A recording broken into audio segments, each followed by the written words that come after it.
And good evening, everyone, to the Barre Beat podcast, live from Main Street, Barre, Vermont. Tonight with us, we have Miss Alice Farrell. Alice, how are you doing tonight? Hey, I'm good, Mike. How are you? I'm doing quite well. And, of course, we always have the lovely Raylene. Good evening. I'm super excited to have Alice. She has not been in the studio with us for a very long time. Pre-flood. Yeah, Right. Pre-flood. Yep, pre-flood. So I'm actually super excited to have her with us. I'm hoping to see her more often on Wednesday nights. Exactly, because she's gonna. But that still Kill it didn't mean soon. that I didn't walk by and look in the windows in the last 4 months. Right. Watching what was happening. Yeah. So just want to let folks know what we're doing tonight. Alice had asked to come on the Barre Beat because she wants to be able to let people know who she is, what she believes. And, this is obviously we're going to have questions for you. I'm going to open it up to people on the chat for them to ask questions. So anybody that's listening, please pop in your question. Don't be a jerk. Right. That's the rule. Because I'm just not going to answer or ask a jerk question. So we're gonna just try to just get get people to see who you are, and have them make the decision of who they want to vote for. Vote for Alice. Obviously, I really Right. gotta be careful. For school board. Right. For school board. So just want folks to know that. And with that, the first question that I'm going to ask is, why are you running? And tell us a little bit about yourself. Well, I'm going to reverse those, and I'm going to tell you about myself, and then I'm going to tell you why I'm running. That's perfectly fine. I was a long time in education, 33 years in education. Part of that outside of education, public service, volunteerism, and it's just part of me to be part of a school system, and that's what it is. It's a system, it's an organization, and I can bring a lot of that institutional knowledge and that history to my community, which is now Barrytown and has been Barrytown for the last 13 years. And I think that that's very important to have that type of information assisting everyone in making decisions, in setting direction, and being organized. And that's what I am as far as education goes. I am incredibly organized, I'm incredibly focused, and incredibly disciplined in making sure that our educational system works for everyone and for the community. So that's my background. The fact that I was a special education teacher, I have been a K-12 principal. Let me tell you about being a K-12 principal in a 3-story building before elevators. But anyway, that was a thrill. But anyhow, to bring that and be able to assist is my reason for wanting to be back on the school board, because there are things that from my time on the Barrytown board, Barrytown School Board, the BUUSD, there are things that are not done that I think that are very important that need to be completed, and I can assist with that. Nice. So folks that are listening, once again, I just want to remind you, drop a question that you may have for Alice. Also, click, do a little happy emoji and stuff like that. Interact. And the reason why is because it bumps the metrics, the Facebook gods. Right. It helps. And then more helps people us will with see that. it. And more people will see it. Mm-hmm. And you can also click share while you are watching. So please click share. That being said, you did mention some of your history as a school board member. Can you let us know what is your history as a school board member, your experience and your resume right. for I came board? to the school board in kind of an indirect route. After I retired from the Agency of Education here in Vermont, where I was the State Director of Special Education, it was just the time that Act 46 was getting rolling in the communities.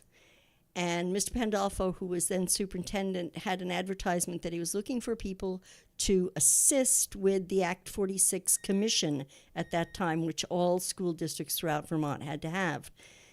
Because I had been kind of inside on that whole Act 46 business, the preparation, the going through the legislation, and then the finalization of it, I thought I could bring something to the Act 46 Commission, and I did be accepted to be on that committee. So I worked through that with the Act 46 representing Barrytown. We went 3 times to the State Board of Education, pleading our case for the Barre Union to stay as a supervisory union with 3 schools rather than be combined into one single district. We went through 3 different votes on that in Barrytown, and each time the citizens of Barrytown rejected Act 46, but still the State Board of Education determined that we should be merged. So we were merged. And then from that, I ran for the Barre Unified School District Board, was elected, and was on the board until my recent unsuccessful campaign a year ago. But as I said, that doesn't frustrate me at all. What does frustrate me is wanting to get things done that need to be done to organize this now unified district. You have to let the wounds of the past go and think about what the future is as a unified district, what it means for our communities, what it means for our students, what it means for our contribution to the state of Vermont, and to go forward with that and be organized as a unified district. So, you know, I know one of the key issues that are going to be facing Barrytown voters is, quite frankly, the budget issues. You know, that's it's raining out. Mm-hmm. It's going to be a very motivating thing to go to the polls because of it. We currently are looking at, for a $200,000 house, somewhere I think around $400 for tax increases. So, and the comment that I have to make about that is, you know, we as taxpayers and people that are homeowners have to make that decision as to whether or not they can afford that $400 bill. Mm-hmm. Of course, if you're struggling to make the current payments, even $35 would be more than what you're able to make, and it could have a significant impact on specifically, you know, income sensitive folks. And I think that I think the lag time for that is 1 year, I believe. It is, yeah. And that's when it's going to really hit those low income or income sensitive voters. And one of I can't remember who said it, but somebody did make that comment that they will start to tax lower the income sensitive They'll folks. change the requirements for income sensitivity as to where it is now. I think it's now up somewhere around $140,000 a year, Right. and you're still eligible for income sensitivity. But if they change that, that could affect a lot of people. And my attitude toward that is that schools are supposed to bring people out of poverty. They're not supposed to put people into it. And so if you suddenly have an area where people have to sell their houses and move away because they can't pay the taxes, that's really a very difficult pill to swallow. Mm-hmm. And I think that we kind of talked about that last year. I know that you and I had a couple of conversations that even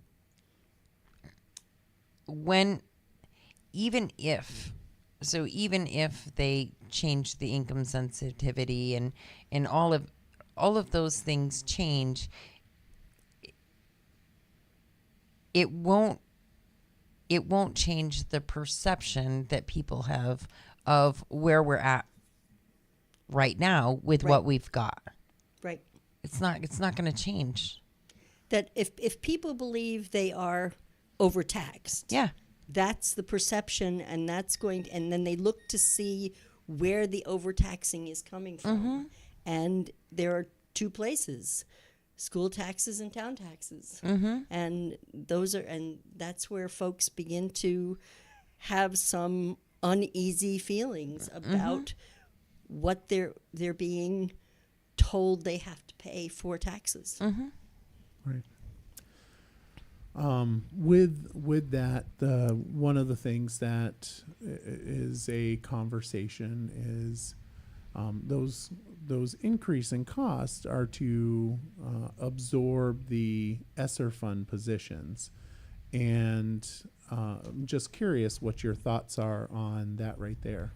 I have some very significant thoughts about that, and my first belief is that promises made should be promises kept. Yeah. And if we were told as a board, and I was sitting on the board at the time, that the ESSER positions were going to go away when the funding went away, and now they're rolled into the general fund, that's something that is very difficult to deal with. And what it means is that the community is now being responsible for positions that were supposed to assist students coming out of COVID. There was considerable fallback during the COVID time when the kids were out of school. Those positions were supposed to build up, to reinforce, to assist students to get back on track, and then do their good and go away. And they're not going away. And that concerns me. That why have these been baked into the activities of teaching when they were intended to be support positions? Temporary. Temporaries. Yes. Temporary support positions. And the thing with the ESSER funds also, the ESSER funds weren't free money. The ESSER funds came from the federal government, so it's left pocket, right pocket. It's all taxpayer money, and appreciate that. But I just was kind of taken aback when I saw that those were being rolled into the general fund, because that is a huge increase in staff and costs. That's not necessarily needed.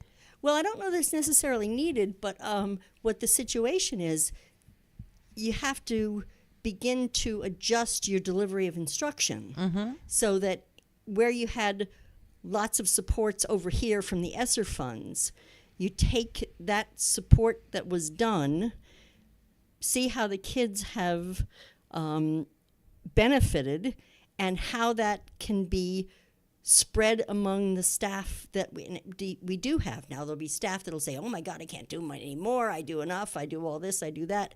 Well, what were you doing before? Before those folks were brought into the picture. And how can we do that again? Do we need to look of clustering students differently? Do we need to look about different materials? Do we need to look about different schedules? All of those things. And I'm not sure, because I haven't heard it. I'm not sure that that's being done. Instead, we're just adding staff because we need staff. But that's not for me as a board member to decide. What it is for me as a board member is to ask the right questions as to why is this happening? Where is the growth from the individuals that were added as support people? Where did we go? If a student was at a 3.5 reading level in the 4th grade, and they went to a 4.2 reading level, well, we're showing growth. Right. We're showing that actually did something Did and may have something. been worth the and money. how can we continue that with what we're offering in the classroom? But that's not what's happening. Yes, so it's not for me to determine that, but it is for me and the board to ask those right questions about what is being done to benefit our students.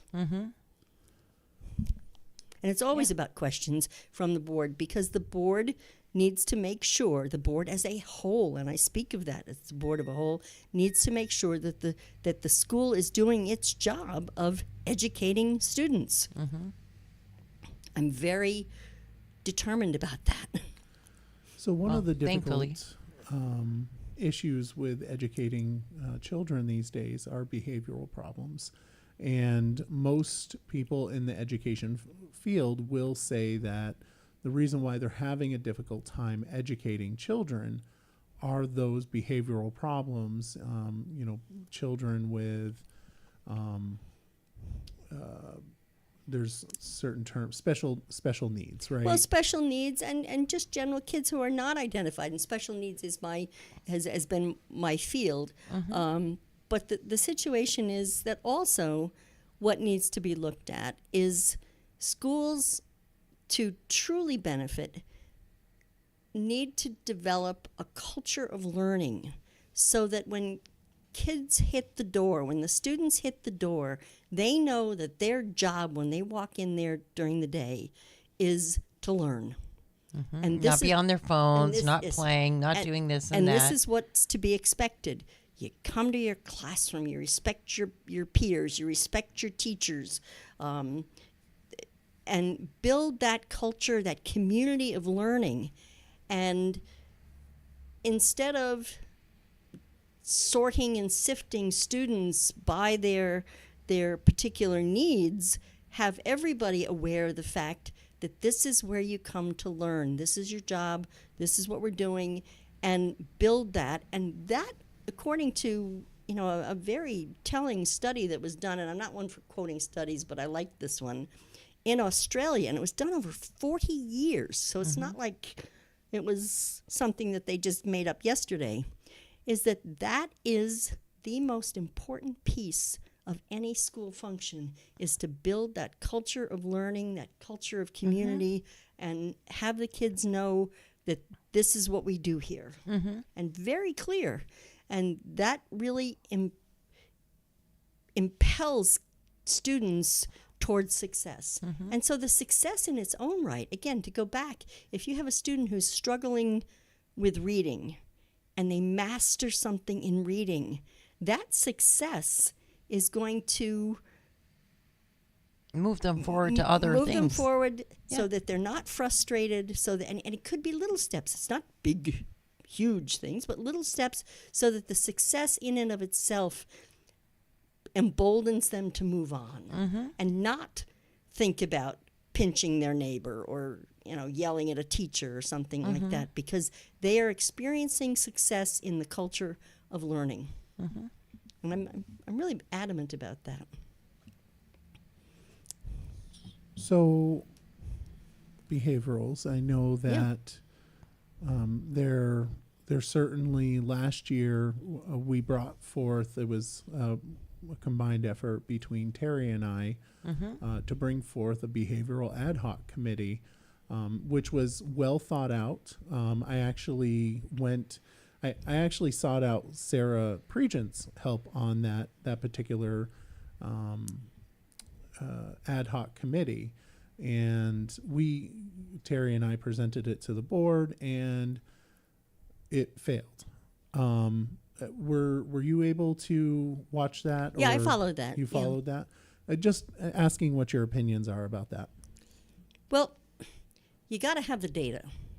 That's really important. If you're going to start any kind of anything to study anything, you have to have data and foundational and background information as to why you're going to do it, because otherwise it can just be an exercise in futility. And what you want to do is bring that forth, find out why things are happening, and then how are you going to solve the issue? because otherwise you could just be a solution in search of a problem, and you have to have it the other way around. You have to have a problem in search of a solution. So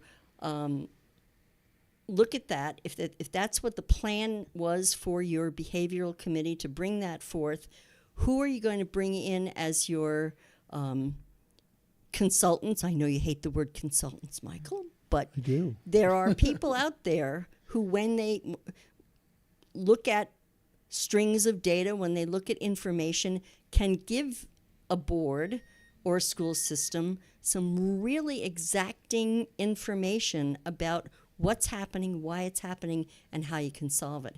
So if you're willing to move into that, you have to be able to do the work, get the information, find the solution, and then carry it out. Because that has always been a weakness in education, not just here in this state or any state. It has always been that you get halfway into a program and say, oh, let's go this way instead.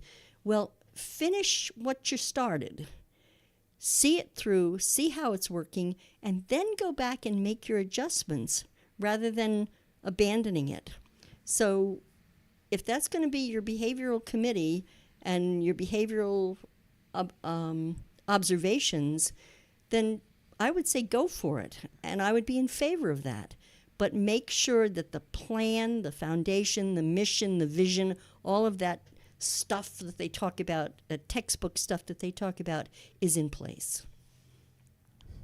Nice. So how do you, as a board member, see yourself facilitating an increase in our academic performance in our children? Oh, because I know you love the academics. You hit the nerve. I was heartbroken when the discussion of abandoning the curriculum committee came into play. That curriculum instruction is the baseline of everything that goes on in schools.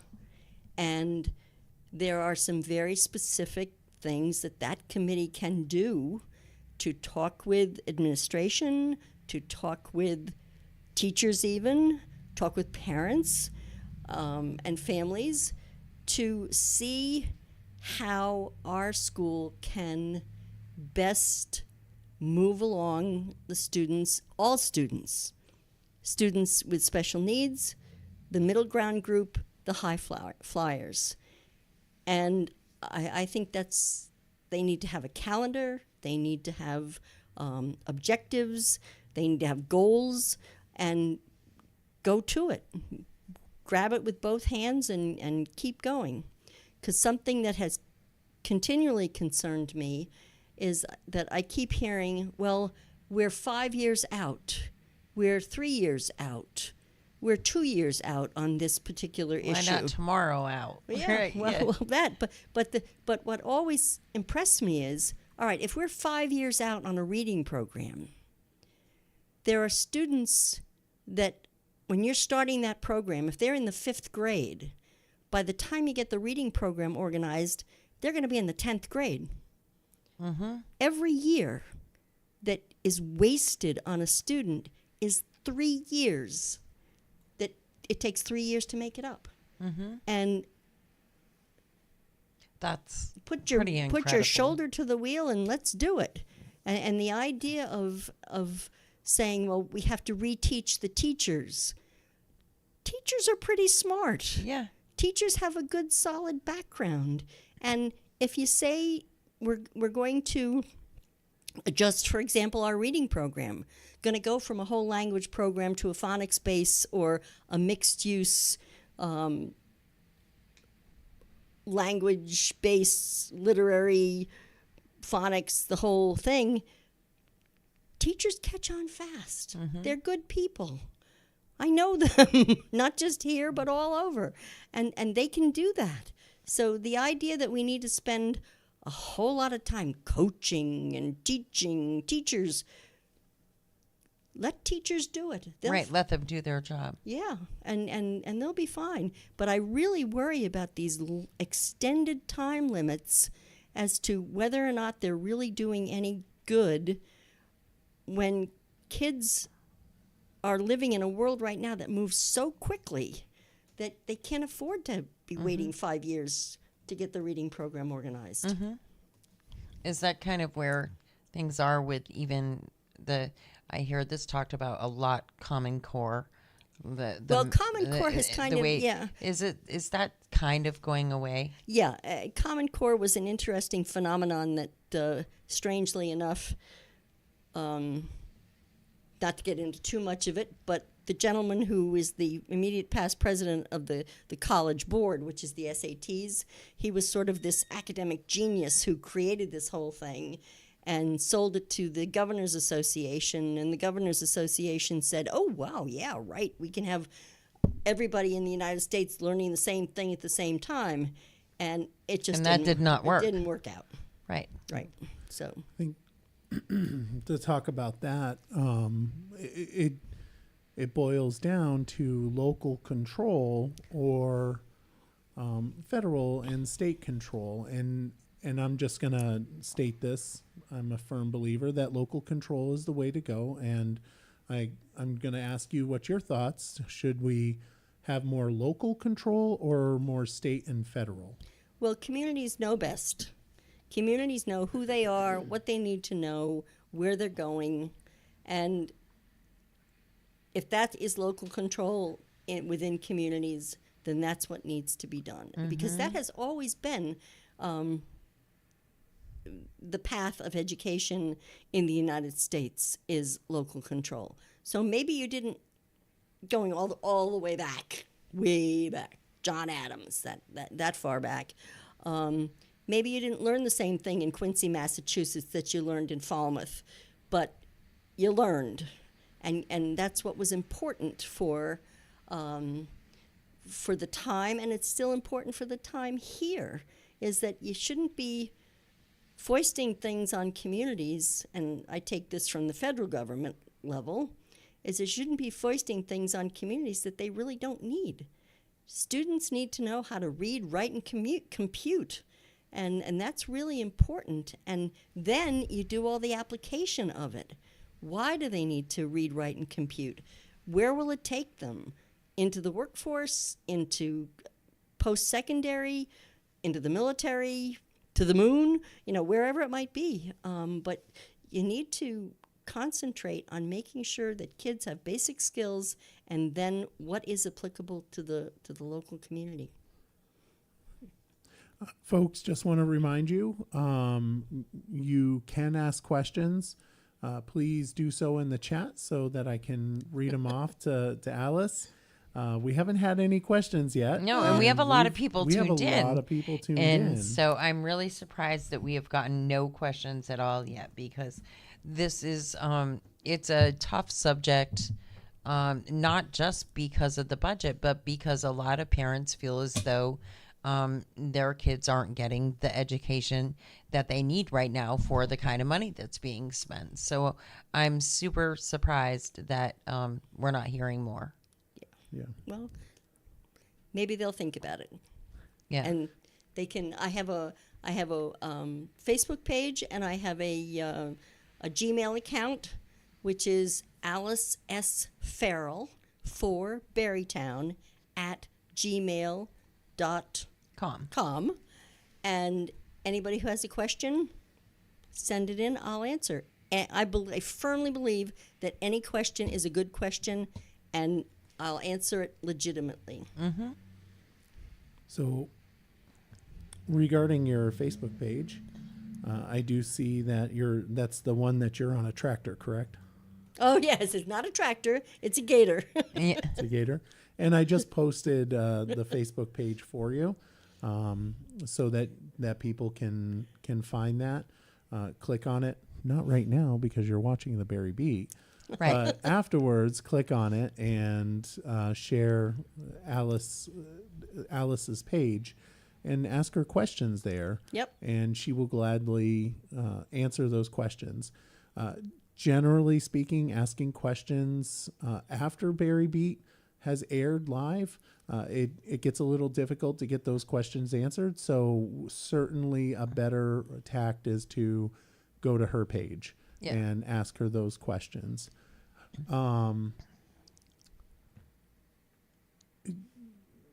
I was going to ask another question, and I completely forgot I know that. what it was. Well, let's talk about that. We've also discussed before your thoughts as far as when we talk about budgets and money and surplus and how things are being done. I think that we had a pretty good conversation about the fact that that people had to really look at the different places. The money wasn't being spent wisely.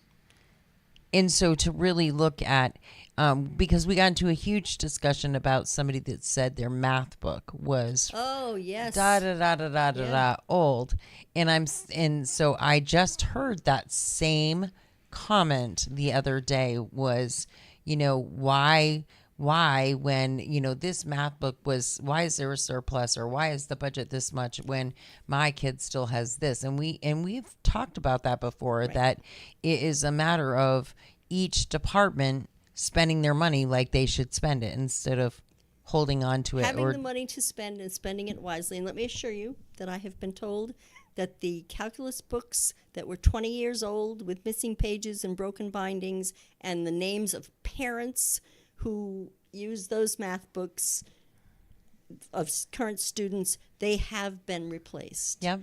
But that's very important to be looking at that, because that's all part of the tools of learning. Mm-hmm. And the tools of learning have changed a bit because of the internet and the online and more disposables than hard copy textbooks, but they're there. And if a student has a cruddy book, it's not very inspiring. Right. So you need to have that. So you need to keep up with that. And it should be current. You want what you're currently right doing. An old book with lots of tape on the binding and your mother's name in it, certainly is not very inspiring. So that has to be looked at. So spend that money appropriately.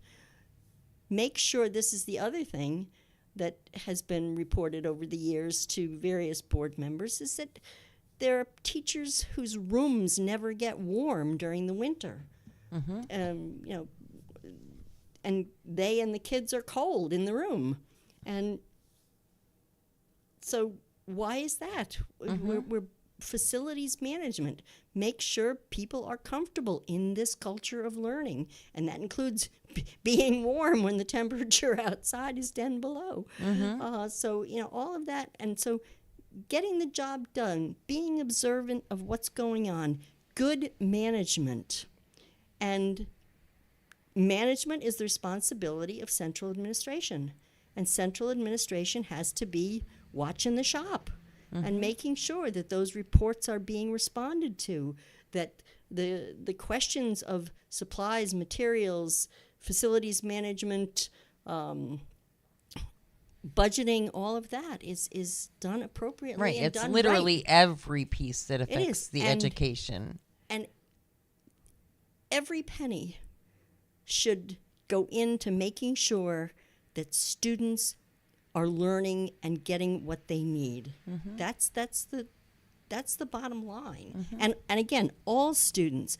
The idea, the statement of students get what they need has predominantly been attached to special education students with IEPs, but it applies to all students. Everyone.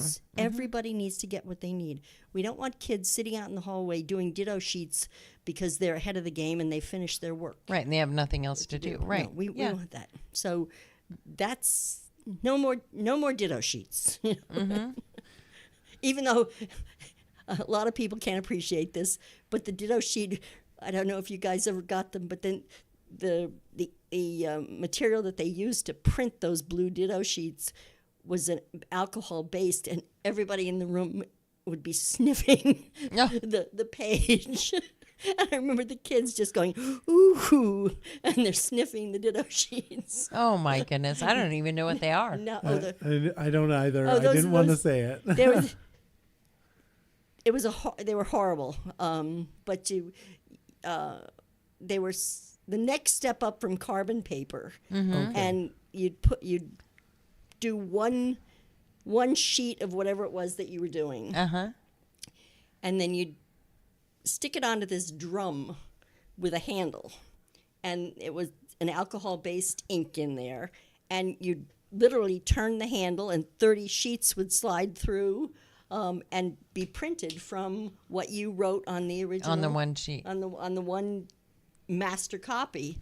And of course, the papers all got wet with the alcohol-based ink and everything, and that's why if a teacher was coming back in with newly run ditto sheets, it was like, Right. Everybody wanted those. everybody Yeah. wanted to sniff the ditto sheets. That's a little educational history there. Yes. That's funny. Well, we do have our first question, which is coming from Judy Copping. Thank you, Judy, for posting that. She said that she was a little confused by Article 3 and 4, and I will read them. Okay. It was she would like to. Oh, she said that it was explained to her, but let's explain it to other folks. Okay. So it wasn't a question. I misread that. So let's just read that. So Article 3, and that is, shall the voters of the Barre Unified Union School District approve the school board to expend $58,880. Oh, 88,000. Wait a minute. Wait a minute. Get your zeros there, Michael. Right. Yeah. 58 million. Yeah. Million. Hold up. I don't have the screen on me. Million. Yeah. 58,880,532, which is the amount the school board has determined to be necessary for ensuing fiscal year. It is estimated that the proposed budget, if approved, will result in education spending of $11,795. No, get your zeros straight. What? 11,000? 11. Oh, you're talking about per student. Okay. Well, per long-term weighted average daily membership per pupil spending. Yeah. So let's go with that first. And do you want to make some comments on that? Yes. Yes. The 58 million is the total budget for everything. And that's this running the schools, buying the books, paying the teachers, paying the staff, paying the administration, transportation, all of those things that people refer to as the line by line. And so that's the total. I've always been confused about how, not only under the supervisory union, but also now, that budget is prepared. It's somewhat unusual to come to the board and say, here's what we spent last year. We spent $1 last year on running our school district. What's going to be the upper limit for this year? Are we going to spend 3% more? Are we going to spend 5% more? Give me a limit, and then we'll create a budget. That's a rather unique premise for creating a budget, but it's the way it's done here. And rather than saying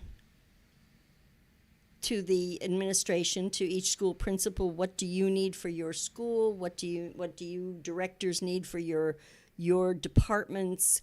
And then looking at that all together and saying, here's what we think we need, and then coming to the board and having a discussion about that. Some people call that zero-based budgeting. Some people have other names for it, but basically that's a rather routine way of creating a budget. So I've always had concerns about, okay, let's play with a percentage and then let's fill in the gaps. So you need what you need to run the schools. There's no question about that. You have to pay the staff. You have to buy the heat. You have to mow the lawns. You have to paint and have the kids being safe and all that sort of stuff. So you need the money to run the schools. How you get to that final amount is very important to me. And I think that that's something that we maybe need to look at as we proceed through the new way of financing schools. Right. Because do they really need that much? Yeah, that's the question. Because if you say you need $58 million, but you only end up spending $52 million, now have you overtaxed the community by $7 million? Or $6 million, and so that's a question. So the budget process is what they call it. That I think needs some looking at. As far as this weighted students and this new configuration of figuring out how many students you need and what the per pupil cost is, I won't say it's beyond me, but it certainly is frustrating, because if you have 2,200 students, how do you suddenly come up with 3,800 students? Now, I understand the whole process of saying, well, a kindergartner, because they're new students, teachers spend more time with them, they need more supplies, et cetera, et cetera. Same with students that are experiencing particular needs, whether it's temporary, that they need some extra coaching, some extra tutoring in math during a particular lesson. If they haven't learned the nines times table, then they need to be coached in getting up on the nines times tables with that. So that's an extra. But I think that they kind of went overboard with this weighting business and how to organize that as a and then say that that's what the cost is per student. I would tend to say, here's our budget. Here's what we need for curriculum and instruction. Here's what we need for instruction. Here's what we need for facilities. Here's what we need for other pieces, and figure out what a cost per student from that is, rather than all this hocus pocus of weighted students. Yeah. As many know, the long-term weighted average daily membership per pupil spending is kind of a bugaboo for me. It is. It's totally huge for almost me. incomprehensible. Yeah. And I'll just say, just for some educational purposes for folks, that LTWADM weighting of 11,795 is based on the formula that the state of Vermont has created, taking into account socioeconomic issues and trying to meet those social emotional needs because of those socioeconomic issues. The Barre City and BUUSD in general certainly has some lower socioeconomic. We have some significant socioeconomic issues in our community for certain, which is the reason why we have higher. We actually, based on Act 8, or not Act, but the Senate Bill 825, I believe, it came to light that we actually didn't benefit from Act 127 like we were told that we were, because we qualified for that 3-cent decrease in the tax rate. So it's a really confusing kabuki dance. And now try to explain that not only to parents and families that have students in school, Right. but go out there to the man on the street and say, stand across the street at Nelson's and ask somebody going in if they understand average daily long-term membership. Yeah. And the problem is that, individuals use, the long-term weighted average daily membership Yes. To show that, to create a narrative that we're underfunding our schools because we're lower in that number than other communities. But when you We're actually probably overfunded in a lot of circumstances. Well, so when you take the standard, philosophy about average cost per student, you would take the budget, which, although it's on the ballot as 58 million, technically we spend somewhere around what? How much do you know? I think it's like 72. I was going to say 72 because that's Yeah. what I recall reading that it's somewhere around 72. Right, $72 million. And you take that number and then you divide it by our student population, which is going down. It is. We're losing, which I do want to get back to that as well. Yeah. But we're losing student counts, and that comes up somewhere around 30 to 32,000. I can't remember the exact numbers. I would highly recommend people go to my commentary in the Times Argus, which really gives a rundown of what LTWADM is and what I would call, the per pupil spending, the Right. average per pupil spending, actual average. That being said, let's talk about the decreasing in our student body while increasing our costs. Can you tell how do you feel as a board member you could impact that in a positive way? Wow, that's a loaded question. Right, but I think no, but there is an answer to it, and the answer is that when you're looking at working with your administration on curriculum and instruction issues, and that's basically what it is. And I hate to be repetitive, but that's the core of what we're doing here. Everyone is curriculum and instruction so that students can learn instead of just pouring more money into it. Look at what can be rearranged, how we can make some changes in the delivery of instruction to make sure that every student gets what he or she needs in our schools, and that we're doing it in an economical way. And it can be done, because there are samples from literally all over the world of how you can be economical but still have your students being successful. And that's what I would recommend. I can't say that we need to adopt the Malaysian model or the Saskatoon model or something like that, but they're out there, and look at those and see how that is happening, and create these circles of learning that don't cost a whole lot, but you do see great improvements in instruction and improvements in student outcomes. So I want to point out Nancy had posted in here, and she knows more about the budget than I do, hands down. She said 70 million is about what the spending is. Yeah. So, and this is a pretty simple question.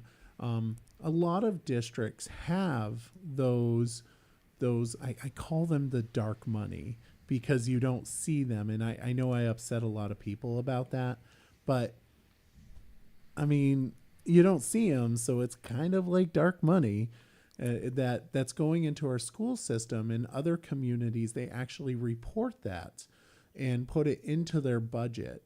I'm a big fan of transparency. If you were on the board, would you support a move to add those into the budget as part of that transparency aspect of things? I'm going to focus on the transparency piece. Okay. Transparency is truth, transparency, whatever you want to call it. It is vital.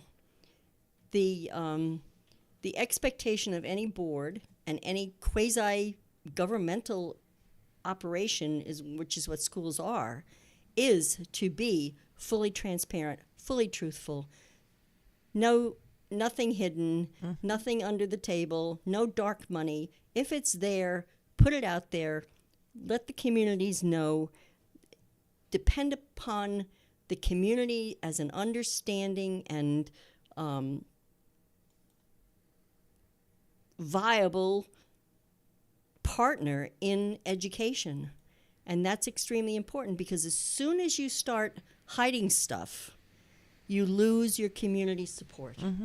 And if you lose your community support, you might as well pack your bags and move to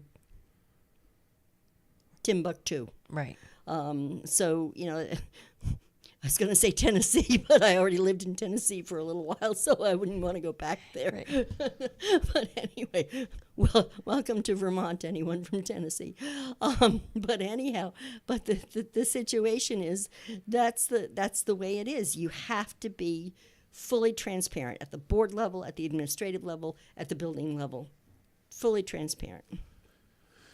So you had discussed the curriculum side of things earlier, and I want to pivot back to that because you had mentioned, you know, the different styles in teaching nowadays and the different things that are out there. There was a study done that showed that children are in cognitive decline due to screen time. Yes. Both computers, cell phones, even Chromebooks, and all of that is contributing to our cognitive decline of our children. And that's a real concern for me, because at the end of the day, when these children are coming out of school, eventually, you know, they're going to be making decisions that affect me. And when we're talking about children with cognitive decline because of those issues, what are your thoughts about how we could stem the tide on that issue? Well, it's always time and place is what it is. That what is appropriate for learning in the building. If you look at the way libraries in many cases are going, the idea of having rooms full of books isn't there anymore, that you have to really look online, and so you're looking at screen time for that. But it's a time and place issue of how kids learn, what they learn, what they need to learn. And the other piece of that, and I think I read that study as well, is that the speed that cell phones work really quickly, and the platforms, the PCs or the Chromebooks, everything's going very quickly, where there really isn't a whole lot of time for a young brain to take it all in, absorb it, apply it, whatever. So that's the question of time and place. How much is the right amount? What is too much? And that's a question that I believe every school individually has to answer. And knowing that outside of school, kids are bombarded with screen time. They literally, if you look at some of the kids riding on school buses, they get in the bus, they sit down, they turn on the cell phone, whatever it might be, and boo, boo, boo, boo, boo. They're doing that. So right, they're not communicating with each other or anything else anymore. They're just on their phone immediately. Right. And so what is enough? What is too much? And how can we best as adults, because we have to remember that we are the adults in the room, what can we do best as adults to facilitate kids getting out in the sunlight, getting out and tossing the ball around with their friends, and not sitting in a corner playing on their cell phones? So we need to encourage and activate those support systems that get the kids away from the screen time, so that they are able to have their brains, literally while they're playing soccer, have their brains processing what they learned during the day. So it's brain function is what it is. Yeah. Well, we are pushing up against an hour, so I would, if you have any final thoughts, or Raylene, do you have any additional questions that you would like to ask? I really don't, just because, I think you just you have it, and I'm voting for you, and I want, and I'm very verbal and vocal about that, and I can be, so I am, and I would just be really super happy and proud if you were back there, because I feel like we need you there. We need you in the seat, and we need you. And I often say it, and not a lot of people agree, but I believe that sometimes to go forward, you have to take 20 steps back. Right. And this is one of those sometimes that we really need to go back a little bit, revisit things, look at how things are going right now, and know that we could learn a lot. Yeah, and I always enjoy my hour with you guys, whatever it is, whether it's in this case where there is a definitive outcome that I would like to be reelected to the school board, or whether it's just sometimes on Barre Beat just shooting the breeze and seeing what's going on in the world. Yeah. And the piece is structure, organization, focus. If you've watched the board over the last couple of years, they don't have that. It's seat of the pants management. We got to get away from that, and I think I can really be a strong advocate for building what we need to have. Because there's another little piece, and I'm not going to go on about it, but beginning in July of 2025, the state, by statute, is requiring that boards have quality standards in place for themselves. And I was honored to be able to serve on that task force that created those school board quality standards. And that was within the last 2 years. And that's extremely important because boards are going to be being evaluated now on how they are doing their job. Good. And so that's important, and I can bring that to the board. I can bring that to my community, and it can expand throughout the entire BUUSD. I love what I do. It's, as I say, it's part of my DNA. You take out education, and you have all that's left are dogs and cats. It's dogs and cats and children. Well, I certainly thank you, and I will tell you that since you mentioned dogs and cats, Leah misses you. Oh, we love Leah. Yeah, for those that don't know, Alice took care of Leah when she was younger because I didn't want to leave her by herself, and Alice took her in and during the day while I was working and let her play with your Reggie. older dog. Reggie. And I think they enjoyed each other very much. We did. And I definitely thank you for that. Do you have any final comments and final hurrahs? It's just right at this point, if you have not voted already, it is extremely important. Your vote is your voice. 2 things: you need to protect your ballot because that is your vote, and you need to use it. You need to vote. Whether you haven't sent in your mail ballot, go up to town hall and vote at town hall, or we'll see you at Berrytown Middle Elementary School on March 5th. Bright and early. Hope it's warm. Me too. I do too.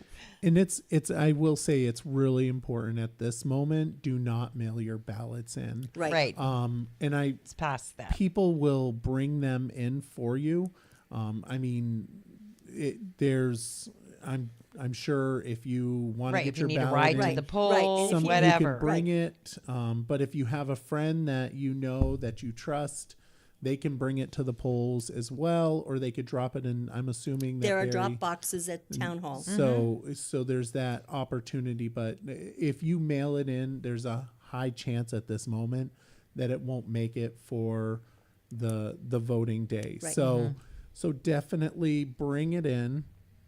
And we And do vote. have drivers standing by in case you need Absolutely. I would give anybody a ride also. Either to- Anybody Yeah. that wanted to either go to to the town polls. hall or to school on election day. Just ring us up and we'll get you there. All right. Well, thank you very much, Well, Alice, thank for you, coming Michael. in. And Raylene. It's always a treat. It is. It is. So we do want to thank you for joining us on the Barre Beat. Want to also thank our viewers for joining us on the Barre Beat. Drop a like. A little smiley face. And share the episode to help share Alice it. get the word out, and so that people can learn more about Alice. And do that for we'll be talking with Shelley Stevens, a city candidate, on Friday evening at 8 p.m. And so really share these episodes and get so that these guys can get their word out a little more, and people know what's happening. It's important. It's really important.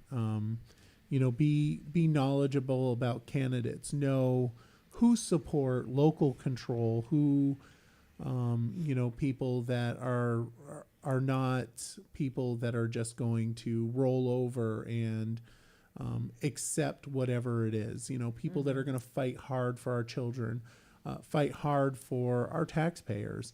It makes a difference when you vote. And if you don't know who you're going to vote for, I'm sure you can, like I said, you can reach out to Alice. I dropped the link down there, and I will drop it again for those that are listening. Make sure that you click on her link, ask her questions, see what she's been posting. She has been posting. So Yes. with that, again, want to thank you for coming to the Barre Beat, and Raylene, always. And want to say thank you to those watching and live from, I almost said National Life. No, we are live from Fly on the Wall Fly on Productions, the right Wall here at Productions. 185 North Main Street in Barre. And, Directly across from our sponsor, Nelson Ace Nelson. Hardware. Yep. All right. With that, you guys have a wonderful evening. And Thank you very much. March 5th, this Tuesday, 7 a.m. to 7 p.m. at the Barrytown High School is where you vote in Barrytown. And when you vote Barrytown in the Elementary. city- Elementary. Did I say high school? You did. Barry Wishful Elementary thinking. School. Sorry, BTEMS. Correct. And for those that are living in the city, it's 7 a.m. to 7 p.m. at the Barre Auditorium. Make sure you come and vote early, and don't miss the opportunity that's given to us by our country. So, all right. Well, have a great night, and we wish you well.